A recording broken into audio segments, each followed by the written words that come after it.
All right. Hey, everyone. Wesley and Rowan here again to talk about another Consilience Project article. The one we'll be talking about today is called Help Wanted on the Nature of Educational Crises. It'll probably be a bit shorter because the article itself was shorter than the last one we read, but we'll see what happens. Yeah, definitely. I'm Um, excited for another talk. yeah, totally. Yeah, I guess what should we just like start off by doing a bit of a overview of the article or Yeah, I how, think how like does an overview of the article would be good. And the article itself is kind of starts off with a bit of an overview, right? yeah, Um, it does. so that would be a good place to start.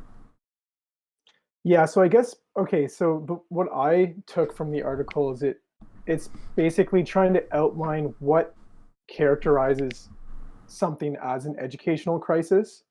Like what are the characteristics, what causes it, why we're currently in an educational crisis. And then it kind of looks at some, well, I guess it starts off by just kind of talking very broadly about the role of education, broadly speaking, like not just school, but just like education as a process that we'll get into the details of that. And then it Yeah. looks at some historical examples of recent periods in history where we've had educational crises and the response required to address them adequately. Yeah, definitely. There's some really cool examples later on in the article for sure. That I'm sure we'll touch on. Um, yeah, so it starts off by just talking about like right, and this is kind of something we've touched on in recent or in past episodes, but just how everything is evolving so quickly right now. There's the technology is evolving so quickly. We get so much information, it's just more than you can possibly process, and so like these factors and others kind of are contributing to creating uh, an educational crisis right now. Um, and and then like you said, they also talk about like the purpose of education, which was intergenerational information transfer, right? Um, and yeah, like how having those methods of intergenerational transfer is crucial to dealing with the increased technology and amount of information and like the increased like rapid change. Yeah. Yeah, so I guess I just want to step it back a little bit. And what I found really interesting was just kind of the really big picture, broad approach or kind of definition of what education is. And yeah, you touched on it that it's the kind of that idea of intergenerational transmission. So like if you think about like why is education important? Well, we live in this world. We're born into this world. We start growing up, and we live in this like incredibly complex society. And there's so many different roles and skills and knowledge that's required to keep this, societal machine from just kind of Grinding collapsing to or a halt. Yeah. yeah, exactly. So there's a lot of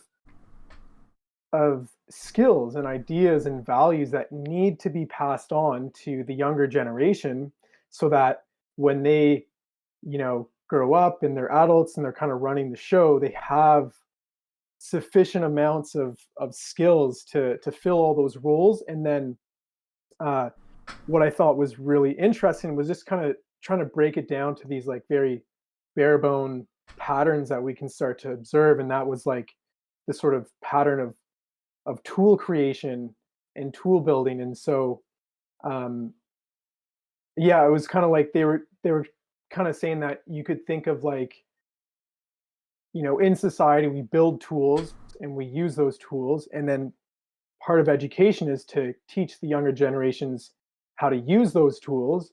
and then those younger generations take those tools and build even more Upgrade on them. complex. Yeah, Yeah. exactly. Yeah, and I guess And like, then oh sorry. Yeah. and then so that if you go through that cycle enough times of like tool building, passing on to younger generations, and then building from those tools, they called it the ratcheting up effect of cultural evolution, which I thought was like a really neat concept. Yes. And like, yeah, that really clicked for me in this article. They did a good job of explaining that kind of back and forth feedback Yeah, loop that of feedback loop. And also I like that you said like culture there, right? Because like culture kind of is that mechanism in which we y- conduct this intergenerational transmission of the yeah. tools, right? And that is something that is as far as we know, right? Like it's unique to humans. Um, and yeah, so that's really great. That's a good kind of broad overview of this cycle uh, through culture and ratcheting up the culture. Yeah, and so I think the like the kind of uh or the yeah, the outline that I got out of this was like, okay, so you could think of education is intergenerational transmission, and then trying to abstract that process one step further is they use this fancy term called societal autopoesis. I don't even know if I'm pronouncing that second word properly. I that's how I would pronounce it. Autopoesis, yeah, Okay. autopoesis. I think that's how you pronounce it, or it'd be like yeah, autopoesis or autopoetic. Um, Yeah. yeah, it's a really cool concept that I really enjoyed learning about. Um, they say it's from biology, and it basically just refers to like a complex system's capability to expend energy to um, further itself, right? Is that that's mostly correct, right? Um, yeah, like they're kind of more formal. I just have like a quote here. It's Yeah, or maybe it's not a quote, but it's basically so autopoiesis is a term used in biology which refers to a system's capability for reproducing and maintaining itself by metabolizing energy to create its own parts and eventually new emergent components. right. Yeah, And then they say that all living systems are autopoietic because they expend energy on the work of self-making. And so, yeah, they kind of apply this term that's commonly used in biology and apply it to, I guess, the social level. But I think that's a totally yeah. They generalize it fair, out and yeah, apply it to kind of you can apply it to kind of any different area. You know, even like a corporation could be autopoetic or you know any yeah. example. And then just as well to touch on is that the roots of the word so auto is self in Greek, and then poesis is creation or production, right? So it's like self creation, self production. Hmm. Yeah, yeah. It is really neat to. I don't think I've really stepped back as far as this article has to just like think about what education is at like a fundamental level, and they even get Yeah. kind of like systematic too, like they make that analogy to biological systems of using the concept of societal autopoiesis. And yeah, I think it's totally a fair characterization and totally fair use of the word because societies are just like compositions of lots of humans, which are, complex biological systems. So Yeah. yeah, it doesn't seem like a stretch in the use of the term to me. Yeah, and it's good. I like what you said, like you know, like taking a step back and really thinking about what education is, because if like for me, it would be like, oh, like I just said it basically like what's education? Oh, it's school, right? But it's so much Mhm. more than what school is, right? Like Yeah. school is just a particular form of education, right? So Mhm. yeah, it's worth to Yeah. kind of stop and think about it, right? And be like, wait, what Yeah. exactly is education? Totally. Yeah, and it's kind of like um, yeah, like not seeing education as more than just school, and it really kind of, for me, made it clear how important it is to be thinking about society in this kind of more systematic point of view, and like what are the kind of fundamental mechanisms and practices that we need to be thinking about and working on developing, so that this social system, our society, can continue to engage in autopoesis, Yeah, basically. and continue to ratchet up, like you were saying at Yeah. the start, right? Like, because that's what we want, right? We want to have that continual feedback loop of ratcheting up the society, and I mean, that's what has happened, right? And that's how we find ourselves now in the 21st century with, uh, amazing technology, sending people to space every like all the time, like just so many amazing things happening, right? Yeah. So that was a bit of an like it was there. I think they outlined a little bit more just about exactly what education was, right? There's one sentence that popped out to me, which was education is a widely distributed social process including a variety of basic social institutions and practices. Schools play a role, but also extended families, media of all kinds, religious and community organizations, military training, and then now digital public sphere. So like, that's just emphasizing the point that it's not just school. There's all these different realms of education. Yeah, yeah, it's like it's embedded in culture, and yeah, it's actually interesting. Like, we'll definitely talk about it later, but near the end of the article, they talk about like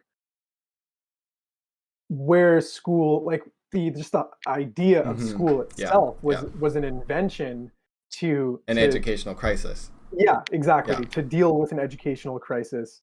And it's like, just as someone who went through public school system, and not being that old, I just haven't had a lot of time to think about, like, you know, that school, that just like the idea of a public school is actually like a relatively new thing. It's just something I never really thought about, and yeah, so Yeah, that you was just like, it take was. it for granted, right? Mhm. Definitely. And then, yeah, like we were saying with the increase in technology and just innovation, right? That creates pressures that require better education, better educational systems, more education, right? Um, Yeah, I guess maybe we should probably, yeah. So we've talked a bit about just education broadly. So maybe we should try and bring it back to like, okay, how do we like, how do they diagnose the fact that we're in an educational crisis right yeah, now? exactly. Yeah. And just like the kind of more general pattern of an educational crisis is when there are disruptions to that process of intergenerational Yes. transmission. Yeah. So like the technology uh, changes so rapidly that we don't have a an equivalent amount of um, I guess innovations in how we teach people to use those tools. Like, bringing it back to the Mm-hmm. tool kind of analogy, Concept. I guess, Yeah. or yeah, a perspective is like, we have our tools, our technology are increasing in complexity and changing so rapidly, but we haven't been able to keep up with that and develop the systems, educational systems that teach newer generations how to use those tools. Mm-hmm. That's a problem if yeah, like it just It's a problem if you want to keep that cycle going that you were talking about at the start, right? Because um, yeah, like if we're not updating the methods to meet the technology, then that cycle is interrupted and it'll break down somewhere in the loop, right? yeah, yeah. Yeah, it is really neat how they kind of think about it at this kind of systems level, which I think is like really interesting to me, and I think a really important way to think about these things. What I found really, what I thought was a really interesting way to frame this is that, okay, so they've expressed the fact that we're facing an educational crisis, and we kind of need fundamental changes to our process of education, i.e., meaning intergenerational transmission. which is societal autopoesis. And um, there was this quote where they were saying, like, when the foundations of education are shifting, it means that society itself is transforming into something new. Um, and yeah, I just thought that was an interesting way to frame it. It's like you can just look at society and like a m- a marker of if that society is going through some pretty fundamental changes is you can just look at the educational systems, and if they're going through this, if the educational systems are going through some pretty fundamental changes or need to go through some pretty fundamental changes, it's a good indication that society itself is going through some pretty transformational shifts. Yeah, that definitely is really cool. That you can view that as a marker. Um, yeah, that also popped out to me when I was reading it. I like that. Um, so they talk a bit about like the anatomy of a crisis, um, and so they generalize it, right? And they're just saying essentially what you just said, right? Like it's when a complex system can no longer work to continue itself, right? Um, and so the complex system in this case, I guess, would be the ratcheting up of society, and if that is interrupted somewhere, right, then you can, that's how you could identify that there's a crisis. And but that's like a general, like think they use the example of like, so we have a human being, and that's a complex organism with all different working parts and organisms, and like let's say there's a problem with your heart, right? um, that that's like an interruption of the complex system that causes a crisis, i.e. a heart attack or something, right? That's interrupting the workings of the system. So just a Hmm. generalization of like what a crisis would look like. Yeah, exactly. And that's like crisis more generally, not specifically an educational crisis, Exactly. but just like Yeah. a crisis as observed in a complex system. Yes. Um,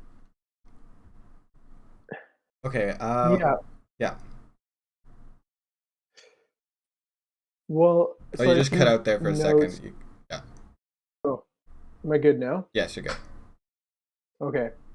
Um, yeah. So I guess like, yeah. So they start off by kind of defining crisis, what a crisis is, as defined or observed within a complex system. Um, and then I guess they start to transition to talking about educational crises. And um, in the article, it was saying how for most of history, an educational crisis would happen like once a generation, and I guess that probably had something to do with that ratcheting up of complexity effect in culture, where like some generation builds tools, pass them on to younger generations, and then that younger generation uses those tools to build more, and then like, oh, that requires a new kind of new ways of teaching even newer generations how to use those tools. And now things are changing so fast, and our tools change and evolve so fast that there's going to be multiple, or there Yeah, are we're already multiple seeing multiple per educational crises yeah, per generation, right? yeah, Um, yeah, which and they just like use speaks to the amount of information complexity, right? And that yeah, increasing hmm rapidity of information complexity. yeah, they use the example of just like the skills required, or the skills upgrades required to like use a computer and then use a phone. It's like, the transition from personal computer to phone was not a generation. It was like just like a few years pretty much. And I don't know what the kind of age range for a generation is, like 30 years or something. It's definitely, that's much longer than the time between when people had to learn how to use personal computers and then had to learn how to use mobile phones. Hmm. Yeah, definitely. Um, okay, yeah. So I think something that would be good to talk about next is just like how when you have this uh, an educational crisis, which we talked about, like what might lead up to that, and the disruption of intergenerational transmission. How that one of the pressures that creates is that you have skills that become like what's the word, like, or like the skills become rare and they become value what's the term I'm thinking, Scarce. scarce, yeah, like and you they themselves become like resources, that the skills, and it's harder and harder to find people to that have those tools to keep the systems that we had in place going, right?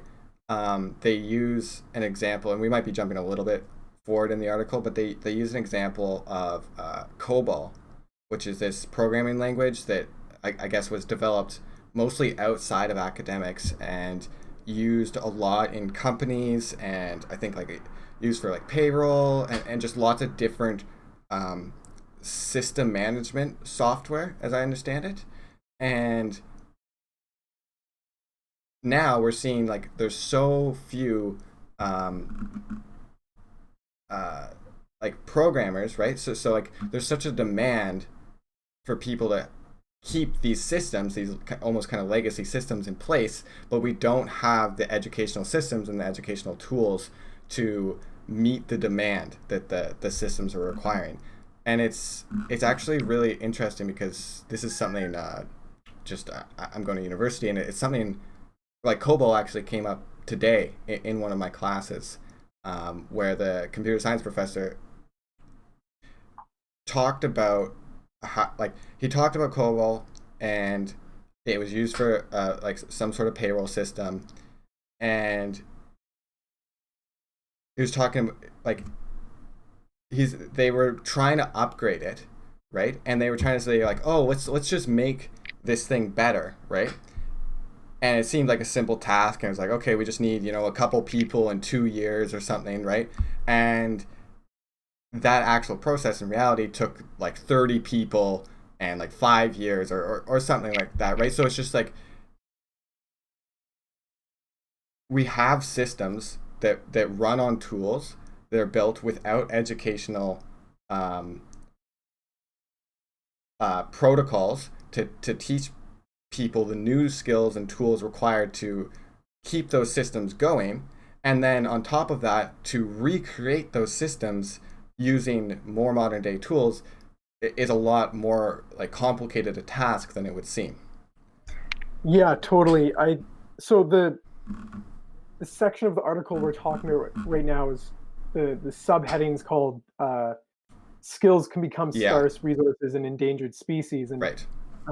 and so they're using this example of the programming language COBOL, which was used to build, like, I guess, government database systems, and then during the pandemic when a ton of people started applying for EI, it wasn't able to like handle all of those requests or something, like there was some issue with the database, Yeah, and they were having, like, I guess the government of those states were having a really hard time finding people skilled enough in COBOL to like help fix the problem. And so this is just like an acute example of an educational crisis, and how if we don't, like, because like the kind of generalized insight from this specific example is that technological innovations only provide sustainable benefits to society if there's an equal amount of yeah, effort put into educational innovations, so that there can be an intergenerational transmission of how to use that technology. yeah, and a And if there maintaining of isn't, it.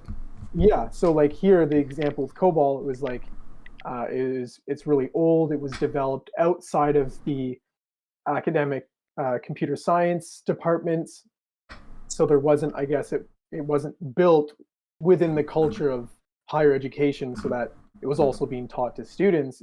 I guess it was like just built in industry, and it met some market demand, and some great solutions were, business solutions were probably built with it, and then, yeah, like just not enough focus and attention was placed on taking the actual educational requirements to pass on the skills to use that technology just weren't taken seriously enough.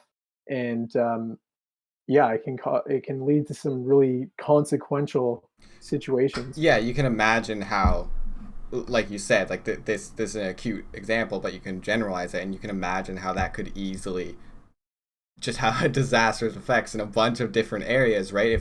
If Yeah. all of a sudden, like, I think another example is dams, I believe, like dam maintenance.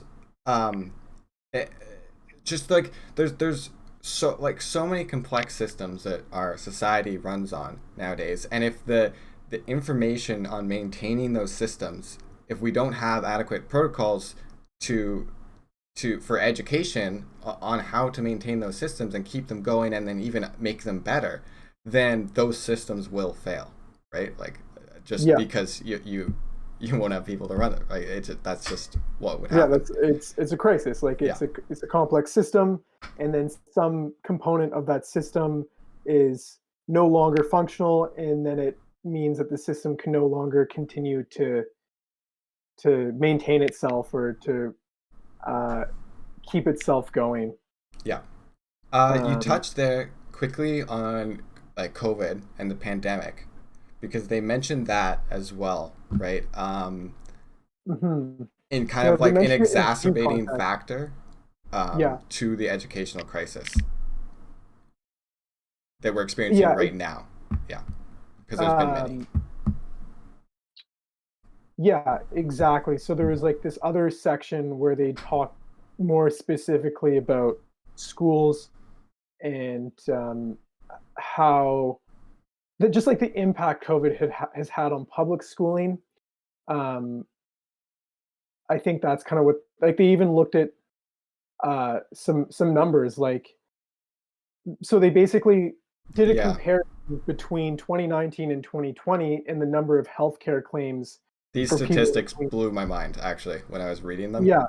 So like for people between 0 and 22 from January to November 2020 compared to the same period in 2019, the number of mental health claims for patients aged 13 to 18 uh, went up 97% in March, 103.5% in April. Um, And then once you annualize it, I think it was like still 19% yeah, increase.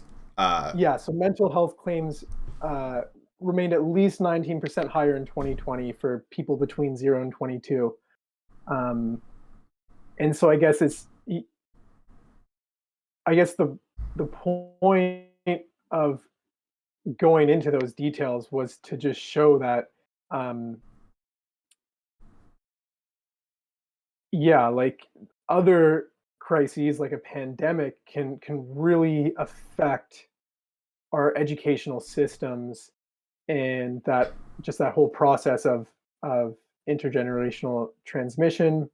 Um, but then they also do kind of use this example to talk about how effective education isn't just about teaching skills that are like uh, valuable in the labor market, but more generally about teaching values and emotional capabilities as well. Like it's not just, you know, skill and knowledge, but it's Definitely.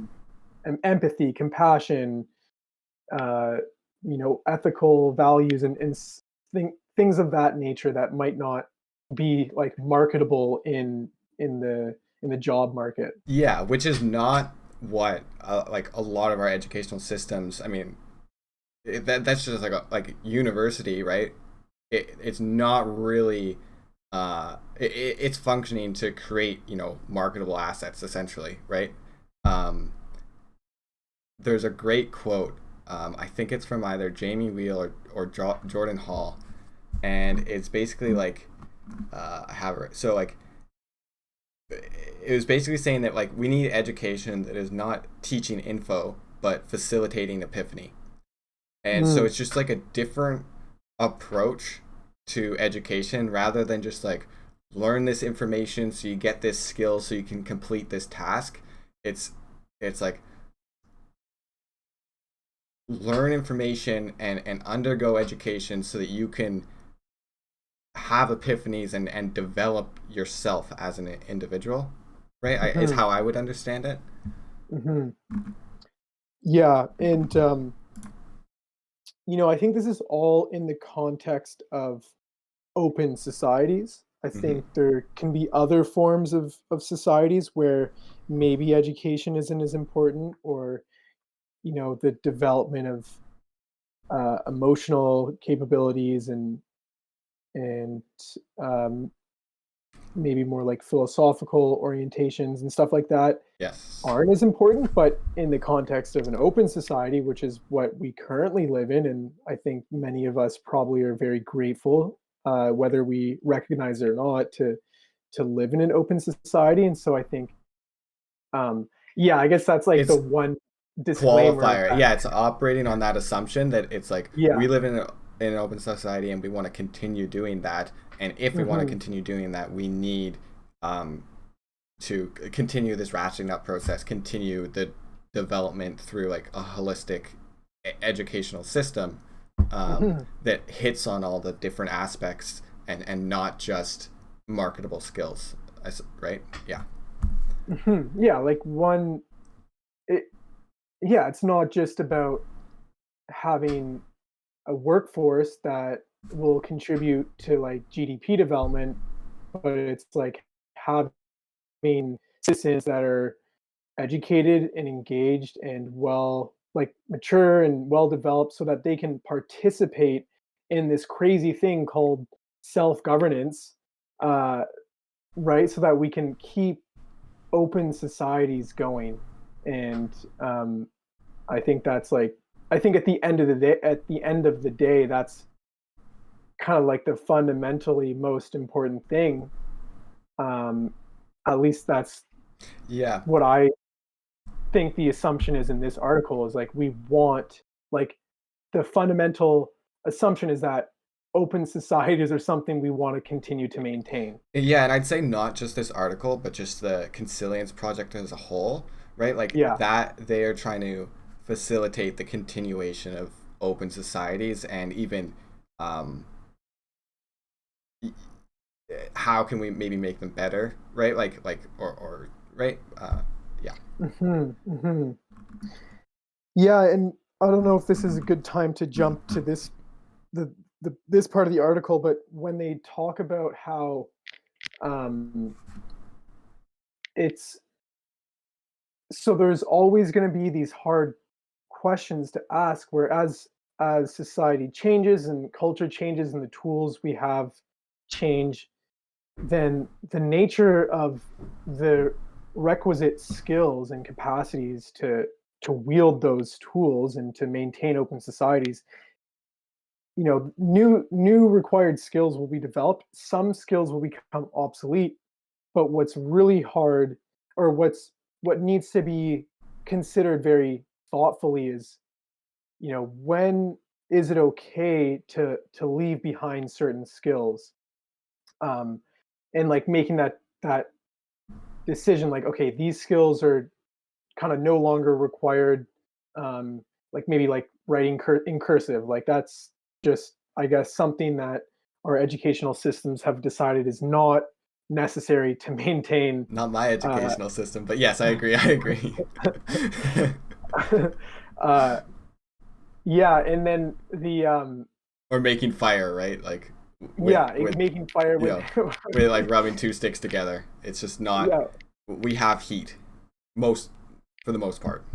exactly, exactly. Mhm. And so, yeah, like trying to figure out which skills are necessary, because sometimes it might seem like a certain skill isn't required, but then you realize that, oh, it actually is. Like, I guess maybe the COBOL situation could be an example of that, where it's like, wait a sec, this is something that people need to be learning, because if we don't have any skilled COBOL programmers, then our government isn't able to distribute, you know, Yeah, all these systems start to fail, right? Yeah, and And even learning, not even in just the context of maintaining, right, but it's like you, learning to make those systems better, right? Because you're like, if you understand how, let's say, this COBOL payroll system works, and you have a very in-depth understanding of it, but then you also have an in-depth understanding of newer technologies, then like you're the perfect person to create a bridge to upgrade those systems. I would imagine, like, I would just imagine that if you only knew, well, I guess you could also only know about new technologies, but having an understanding of uh, how older systems do it, and the pitfalls that they've experienced and the problems that they've already solved, just gives you a head start in using newer technologies to upgrade those systems. I would guess. mhm, mhm. Yeah. Um, Yeah, where's I wonder, a good place to go from here? well, We I cut. guess we were just talking. We kind of went on a bit of a tangent, but we were talking about the kind of mental health crisis, like the adolescent mental health crisis that's ongoing, and how that's like it's really just making this whole uh, uh trying to to understand and develop solutions to our current educational crisis, like really even more difficult. And I think kind of one thing they were saying in the article is that, like, I think they're just making the case that, the educational sector is deserving of a lot of post-pandemic aid. Like, we Right. definitely like, and then I guess I mean, they really try to make the case that we need a pretty large scale effort at, like, the highest level possible, like the federal level, to start allocating resources and attention to the educational crisis so that we can start to develop whatever the new kinds of educational institutions and technologies and systems would be of, the 21st century. Yeah, definitely. Yeah, it's definitely something that's needed, and it's a little.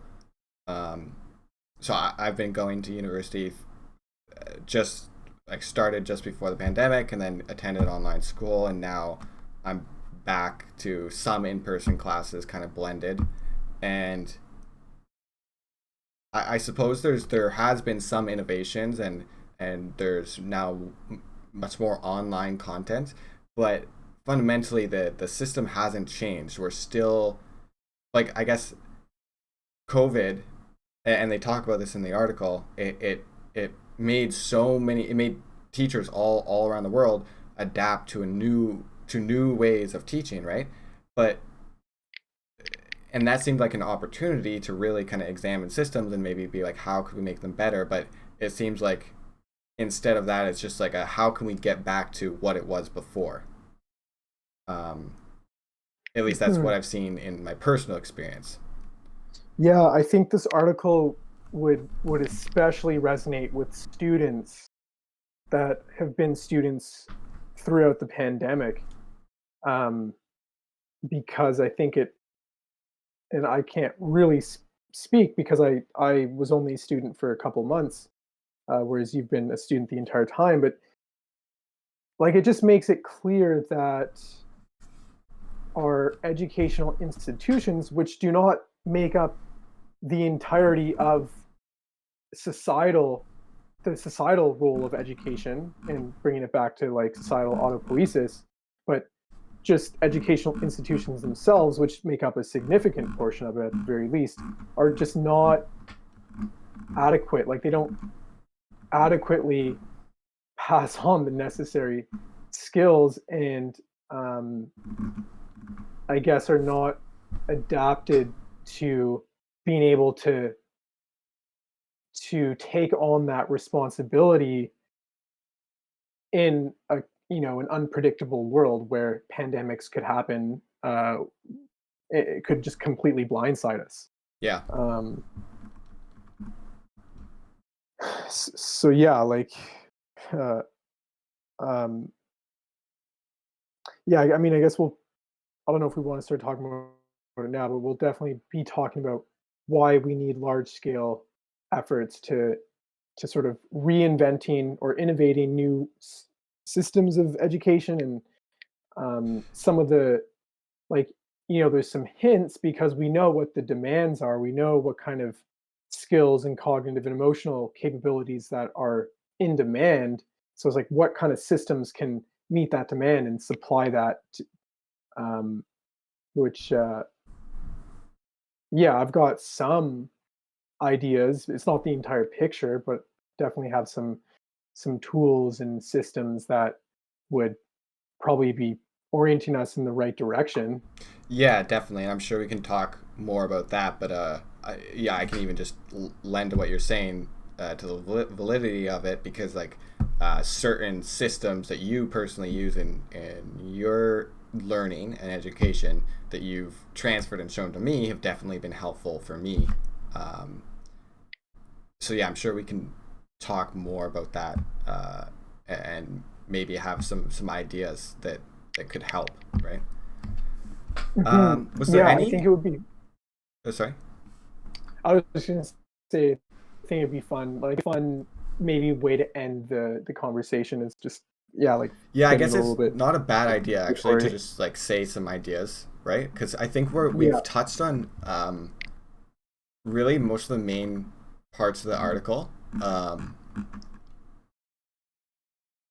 right? Like intergenerational information transmission and like the autopoesis and the ratcheting up of society that you were talking about, and Mhm. the increasing information complexity causing the pressures that are like some of the factors bringing about an educational crisis and how we've seen educational crisis before. They're like markers for kind of turning points in society or the change of society.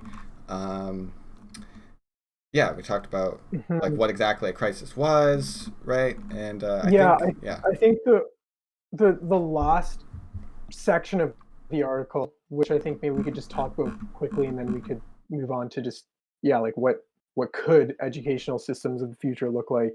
But that last section was the new educational demands for maintaining open societies. yeah, And so this was like I was talking about this a little bit earlier, but this is where they talk about that process of a society trying to determine what skills are necessary because you can't just teach new generations to be exactly the same as current generations, like they will need to learn new skills and leave behind old skills. So like what is the best way to approach that trade-off. um, and they do talk a little bit about just like open societies in general and like group collaboration in governance. I don't know if we wanted to get into that or not. um, I'm just looking through to see if something pops out. It's a bit of the stuff we talked about before.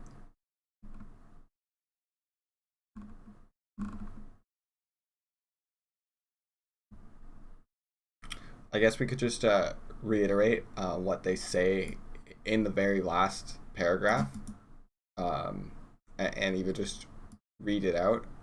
Um, Or like maybe before that, what I have some notes here, which are interesting, um, just in the context of open societies and what are the skills and cognitive and emotional orientations that are required. And they say that like they really stress the importance of deep synthesis oriented thinking. Um, like I think there's a quote. I have a quote somewhere. Um, yeah, yeah. because I don't Okay. remember that part actually. Yeah. Yeah. It's really interesting. So this is the quote. Uh, for informed public discourse to take place, individuals with specialization must be balanced by those seeking to contrast and synthesize different perspectives and insights from various disciplines. Open societies require citizens who can think together about how all the various forms of our knowledge of all the various forms of knowledge they hold fit together, engaging in collaborative problem solving, understanding that their society is interacting with other societies in a biosphere with limited resources. And so I guess That's yeah. Now it's coming back to me. Yes. Yeah. it reminds me of our most recent conversation about hyper objects and Yeah. how we've had this like yeah How it you needs the collaboration of everyone, and it triggers like the how it's like in our educational systems we have like hyper specialization, right? mhm, Which is really really good for advancing certain avenues of science and technology, but unless we have the qualities and of what you were just talking about in that quote, right? To create a synthesis um, from all the different areas of specialization, then you get oh man, the word is escaping me, but like you get a fracturing and like a silo. partition, yeah, a silo, yeah, exactly. You get like certain silos of knowledge, Mhm, and there's no communication. um yeah, yeah. yeah, and it's like you know really important to like you know they're basically saying here that like an open society needs a balance between kind of like hyper specialization and like generalization and like synthesis across disciplines because I think as we've talked about like governance in the 21st century requires people to understand so many different interacting complex systems and without people that are able to step outside of the hyper focused specialization and like basically governance requires synthesis across all the different interacting complex systems that make up the world we live in. Basically. No, yeah, yes, like that is correct, right? uh Not a simple task, right? Definitely, No, definitely not. yeah. Uh, so let's see. You know, I think we have been going for pretty long. Yeah. Um, Well, I think that's basically it. Like, I yeah, think that was basically the contents of the article, except, I mean, there's that whole section about how they look at um, the 20th century and the whole development of the schooling system there. Um, right. but yeah, I don't know. What were you thinking? Like, we could start to wind down a bit. Yeah, and I was even thinking like maybe just just an idea, like maybe we could from now we could end these just by reading the last kind of paragraphs of the articles that we're going over. Hmm. Just because they usually try and hit home the point Yeah, of what they're saying. sure. Um, yeah, and maybe like but just before we do that, do you have, because we were talking about ideas possibly, right? Right. Yeah. I guess quickly, I just wanted to mention we don't have to talk about it in detail, but like check out the article because there's an amazing section that uh, kind of observe or just looks at the incredible transformation that took place between 1890 and 1972 when basically public schools were invented and the amount of effort that was required at a national federal level to like make that happen through all these like you think about the amount of changes that happened in that period like industrialization electrification like new media technologies so many changes to Life. society Yeah. um And to the, yeah well, just what you're saying, like so many changes, right? And um to creating these school systems, right? And then now that becomes where the majority of so many people's time is spent within these systems, right? So it's like what is the consequence of those new systems and all of this energy and time, and like how is that forming individuals, right? Mhm, Which I found mhm. like was an interesting when I was reading the article, like that stood out to me was like, okay, right, so in the 20th century we create these new education systems, and then that fundamentally changes like the nature of how of your formative development years, Yeah. and it's likely responsible, right, for a lot of the like it just has so many second third order effects, right, that Mhm. Yeah, the yeah it really was like it made it very clear to me the like the role that basically the state took on, which was like almost like in previous kinds of cultures and societies, normally the role of developing the young was like the the the domain of families and communities, right? And it just like we don't live in those worlds really anymore. We live in a world where the state has a huge influence on the development of younger people. And yeah, that like really made it clear to me. And yeah, it's like definitely interesting thing to think about because it's like just such a different kind of developmental relationship for someone to have.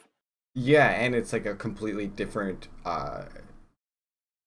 yeah, like a completely different developmental relationship, right? And just changing how we're achieving that intergenerational transmission, Hmm. um, you know, uh, opposed to being like from the family or from the community, right? Now it's from state public schools or whatever systems are Yeah, there. it's like the state is collecting tax money and like it's just like inherently tied into this social structure we call nation states or whatever, which is like totally different than um, just very different than like a family or community that would be providing the resources to educate the young. Yeah, and actually that makes me think of one more thing, like because I believe they talk about how the the the loss of a lot of like family, like extended family structure and community, whether that's like going to churches or whatever, like community organizations for teaching and harboring like this the empathy and the emotional development, right? um like we've seen a loss of a lot of those different systems, which is another factor, I guess, in contributing to an educational crisis if the systems we have in place aren't replacing what those old systems did, right? Yeah, yeah, it's like bringing it back to that hard question we always need to be asking is like, what are the essential things that we need to be continuing to pass on? And that could even just be like the the social context in which people are learning, and like maybe it is essential that people learn in more like community oriented fashions, and like maybe that's something that we shouldn't leave behind, Yeah. just it's seems like it's not necessary anymore with nation states and the internet and stuff like that. um but yeah, like this section was basically saying that like it that the transformation that happened during that period was unprecedented and required very large scale concerted efforts, um, of attention and resources. And they're basically saying like something of a similar scale or even bigger is required now to address the educational crisis that we find ourselves in. So yeah, just like trying to let that sink in, like that's that is quite a big task. That's huge, and yeah, it's coming at the time, like right at the time when so many of those systems are degenerating, right, or failing. It's like, Hmm. and I think that's what we touched on in the last episode, like right at the time when we have all this increasing complexity and these increasing demands, the systems we have are degenerating and not able to meet those demands. Yeah, exactly. Yeah, they do talk a little bit about social media in this article too, but um, what I guess like a point of hope in a way, or an optimistic perspective, is that uh, education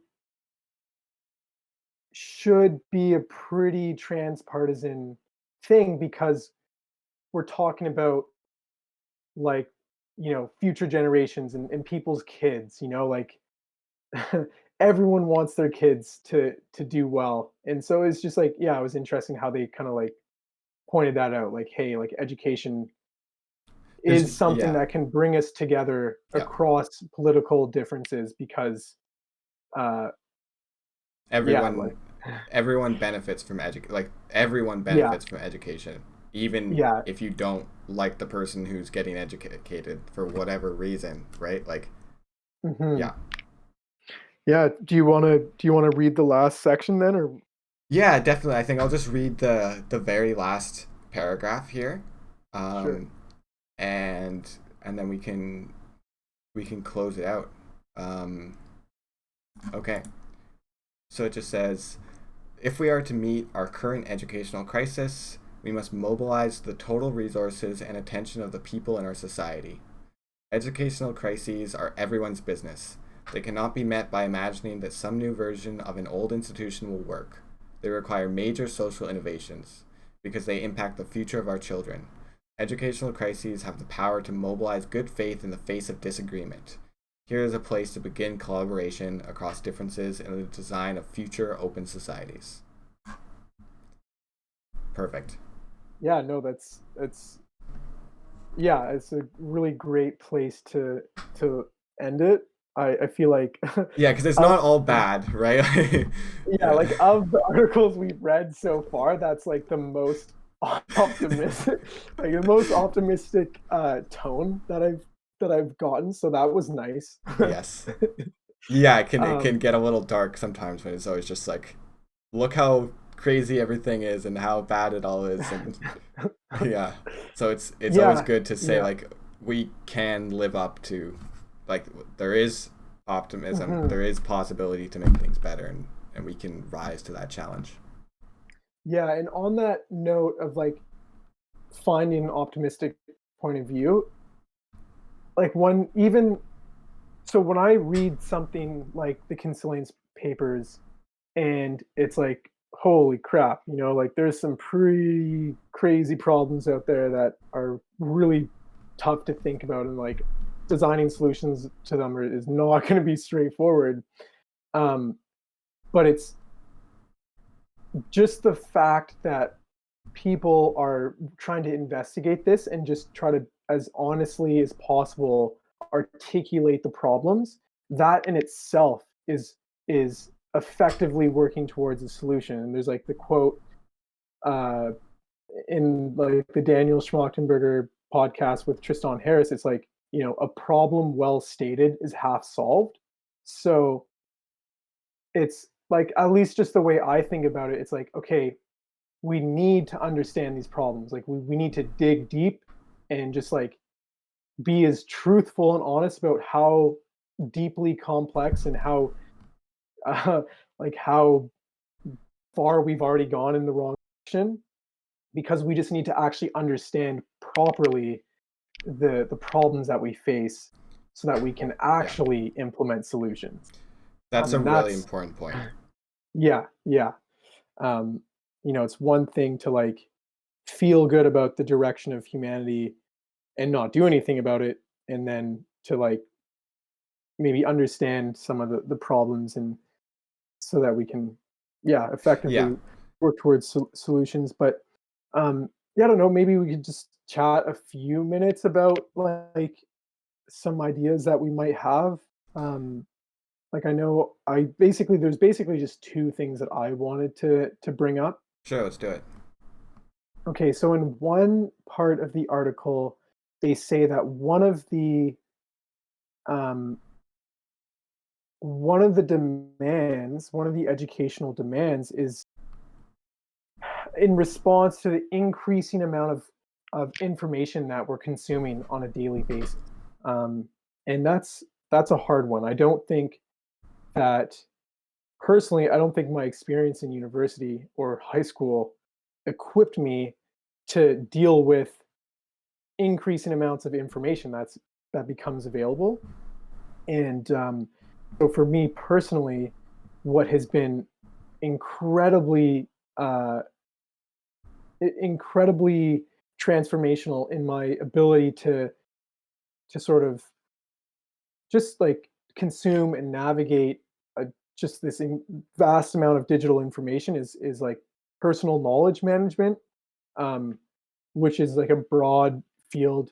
We don't have to get into the specifics of it, but just like for anyone listening, like if you feel like you're overwhelmed with information and you don't know what kinds of tools and methods can help, um, just look up personal knowledge management, and it's like definitely a good first step. Um, Yeah, yeah, absolutely. That's what I mentioned earlier. Um, Saying where you help me a lot, right? Is in that personal knowledge management and the different types of technologies that are developed to help you with that, or different types of systems mhm, to organize the knowledge that you possess, and engage with new knowledge, and how to learn um, in ways that you don't get overwhelmed and you retain the information. Um, yeah, yeah, and it's it's like we need to upgrade our capacities for like given that there's such an increase in complexity of information, we need to upgrade our capacities for managing the knowledge and the amount of information. And personal mhm. knowledge systems are definitely a great, yeah, definitely look into it. Yeah, And I yeah, think you even totally. have a video, right? Yeah, I we could put the link in the description of this video. Yeah. Yeah, yeah, I would just point people towards that to just get a good intro. But it's kind of like, I think it's pretty clear, at least to me, that educational systems of the future would at least involve a more deliberate and methodological approach to just like consuming information on the internet, right? We don't really like learn how to like just like surf the internet, take notes, Yeah, not at organize the all. information that you come across. No. And those are definitely essential skills. Just like I actually do have I wrote an article a while ago where I kind of like say that personal knowledge management is like a new form of literacy, right? Like we needed to like teach people how to read and write, and Right.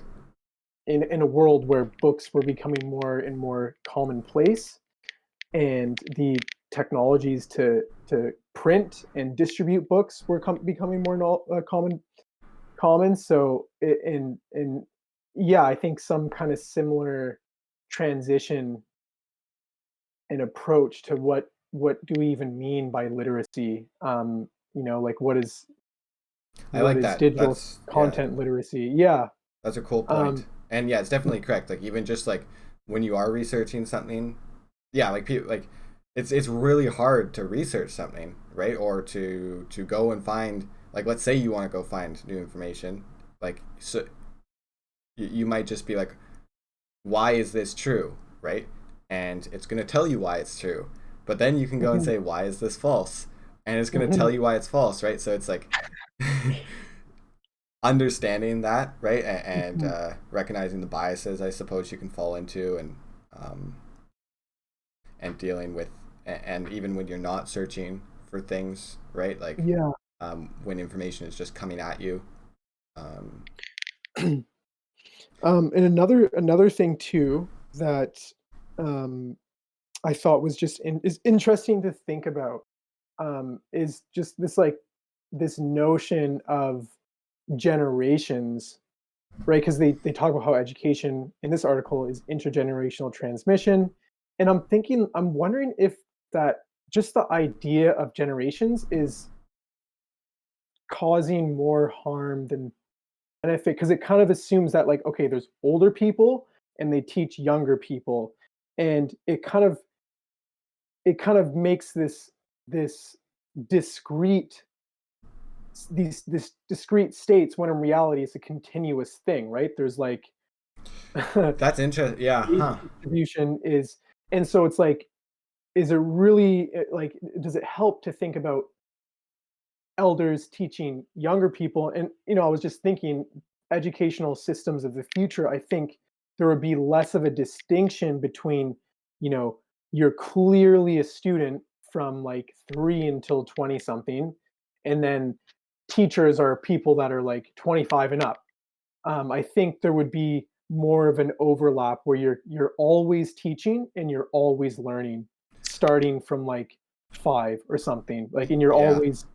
you might be teaching people younger than you, but you might be teaching people older than you, and it's just this bidirectional, uh, integrated, no kind of difference between generations. It's just like everyone's teaching and learning from as many people as possible. Yeah, definitely. That's really interesting. Because like you don't want to like. There's definitely truth to like wisdom with age, right? Like you do gain wisdom and life experience, right? But yeah, the whole idea of like you're a student and then eventually you're done being a student and now you can join the world, right?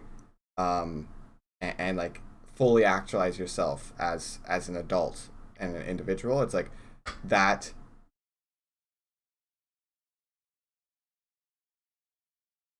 instinctually, that to me, that like would hold that holds people back, right? Because you're in this conceptual framework of like I need to follow this path and check these boxes, and once I do that, then I'm allowed to, or then I perceive myself as able to function in the world. um Whereas you can see so many examples of people who don't operate with that conceptual framework, and they go and change the world and they go and teach people at incredibly young ages. um so it's really, yeah, that's really, yeah. And also like the discretization that generations, so I didn't that's an interesting idea. um that might be like more harm than good. And I think you can kind of see that in our political system, where you see certain generations hold the majority of the powerful positions, I guess, right? And it's only at a certain point, then it's like, oh, now it's this generation's turn to hold these positions. And um,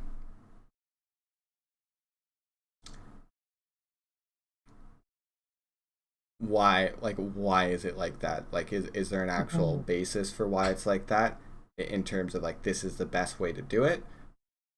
I mhm. doubt it, right? Like, hmm. Yeah, it was just something I think there's it it's helpful to think about age ranges in terms of generations, because it simplifies things. But I was just thinking in the context of, coming up with solutions to an educational crisis. Well, like, maybe thinking about education as this unidirectional intergeneral at least unidirectional intergenerational transmission might not be the right way to go about it, because um, yeah, like they say, things like there's gonna be multiple educational crises per generation, which really just means every few years. And tech changes so fast, and like people need to, like, I don't know what smartphones are gonna look like in 5 years, but you can be pretty damn sure that the skills or like, yeah, the skills and habits that we use now to use current smartphones will probably be different for smartphones of the future. Yeah, And absolutely. Yeah.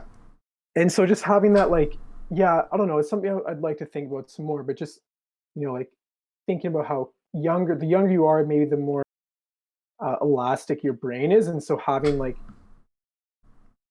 pathways where you can kind of like tap into that in more kind of bidirectional ways. Like, I don't know, maybe kids are better at learning tech or Well, they're new user definitely, interfaces at the very least.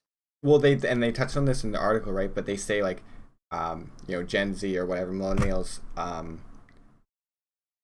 it's like, oh, they're better equipped for the times we're dealing with, which isn't necessarily true. It's that Hmm. they're more native to the technologies and the to the technologies and the changing landscape, right? So since they're more Hmm. native to it, they can adapt and learn it better, and that gives you an opportunity to have that bidirectional transmission, right?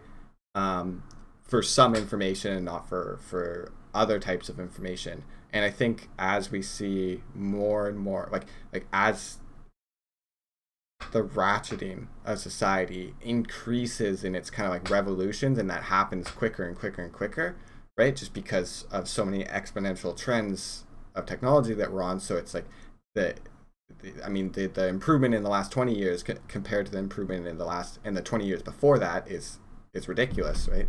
Hmm. um, that creates a situation where younger people being more native and elastic, possibly, right? Like that gives them an opportunity uh, to learn things, right? To learn things in different ways and transfer that information kind of like upwards.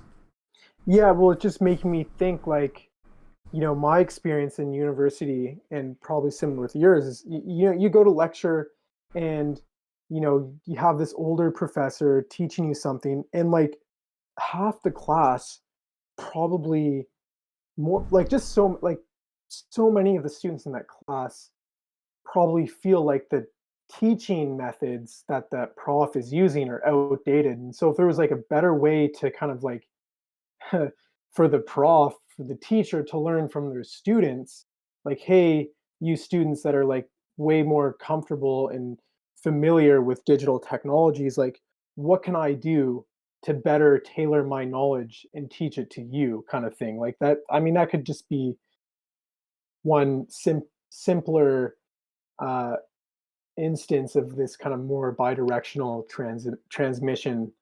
Um, yeah. Yeah, there's definitely opportunity there, and I mean, I guess I have a personal example of that. Just like some of the software you showed me for knowledge management,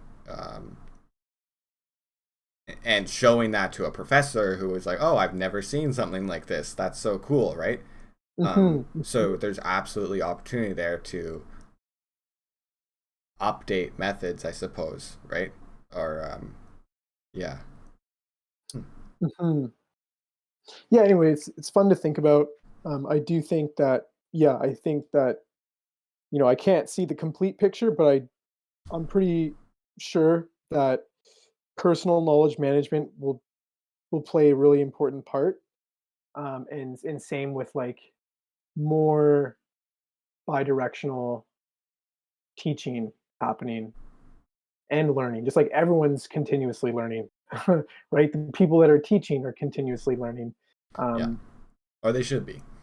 yeah, exactly. That'd be awesome. That'd be Yeah, which ideal. seems like some aren't, to be honest. I mean, like you've probably experienced this, but Yeah, it's just like I've taught the same course for 20 years now, and I teach it the same way, and we're not gonna yeah. change. And it's just like Even that's though, yeah, even though so much has changed in 20 years, like it's like I'm just laughing because like this article makes that pretty damn clear. Like yeah, things change very quick, yeah. and just like the thought of someone teaching something the exact same way for 20 years seems does not seem like it's up to the challenges that we're facing. Yeah, not at all. Like even in physics, it's like sure you know the equations don't change, but the way that you can convey the concepts behind the equations, I'm sure like with new technology and visualization, and there's just so many different tools or methods that you can use to update Mhm. and make that understanding a more streamlined, better experience process, right? Yeah. Yeah, and I guess just the last thing is kind of related to personal knowledge management, but like how there's that section saying that societies require citizens to engage in like synthesis oriented thinking. So like trying to see the connections between different disciplines. And there there is a note taking technique called Zettelkasten. Um, so I mean, definitely look that up as well. It's basically like where you turn your notes into like a network or like a wiki, and then you kind of follow a few principles. And it's like it's not hard. It's like you're just writing notes, but you just spend a little bit more time thinking about how you want to structure those notes and how you want to structure the relationship between notes. So that's kind of like the only additional thing you might have to do. But what it does is it provides the cognitive scaffolding for synthesis oriented thinking. So like it just makes synthesis oriented thinking a lot more explicit because you're making connections between like ideas across disciplines. As And you so like go, rather than as you having to keep everything in your mind and like constantly keep all those connections. It's like you've made it incrementally, step by step, and you're able Mhm. to take a step back and observe. Yeah. um, Yeah, so Definitely check out the it video that Wesley made. I'm sure that that'll make what he's saying right now, make it make it give you a better understanding. yeah, yeah, totally. Yeah, we'll put the link to that in the description. Um, but yeah, I think that's pretty good. We're at an hour and 20, so that's pretty long. Yeah, we thought it was going to be a short talk. Yeah, I think probably just because maybe it was like more extra relevant for us, probably easier to talk about. Yeah, definitely. Yeah, lots of like, um, yeah, I've been talking about ideas around education or like what I think about educational systems for a while, I guess, and Mhm. probably a lot of it I didn't even say. And but yeah, yeah, exactly. The article touched on a very like prescient topic. Cool. All right. Well, yeah. Thank you, everyone who ends up listening, and Yeah, if I hope anyone's still I here, find it valuable. an hour and Yeah, a half in. yeah. We'll get better at this, and we'll definitely, as we go, probably have better equipment, so the quality will start to increase. But we Yeah, appreciate the support early on. yeah, bearing with us, you know. Yeah. Cool. Okay, great. Awesome. I'm gonna Well, stop recording. yeah, we'll see you in the next talk.